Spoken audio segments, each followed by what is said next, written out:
आज हम अपन चैनल पर तो सबके सुना रही रोपनी गीत। मघी के जे आन बान शान मगध है न, तो मगध में रोपनी गीत बहुत प्रचलित है।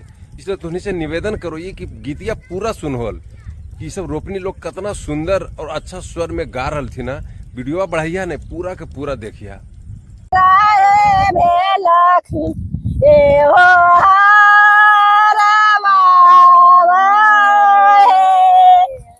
चौकीले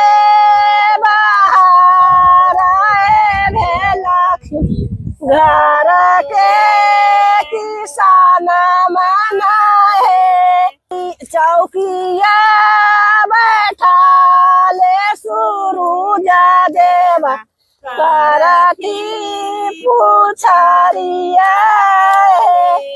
कौने किसान मकर दाएवा कोई पाहिरो पानो है राघो जे किसान मके दाएवा हाँ गए पाहिरो पानो है खुला है खड़ा हुआ किसान मा धाना माऊ बजताऊ काटाते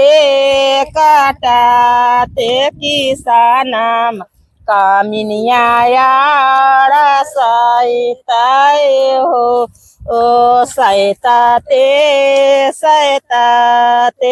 किसान की सैनिया सैताए हो यहाँ धाना मा सूरुजा देव चूड़ावा कुटाई वये हो सोहारी योगाइया किसान सूरुजा देवा कराबो जौनारिया हो जौनारी कराए ते सूरुजा देवा देवा थी आसी साहे जुगा जुगा जाई किसान आमर हो वो शरीरिया हो।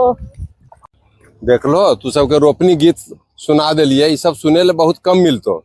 ये सब मगहिया गुरुजी के चैनल पर ही सब देख सको। गांव देहात के असली चित्रण हमरे चैनल पर हो गए का नम्मे है मगहिया मगध के हम सब रहे वाला।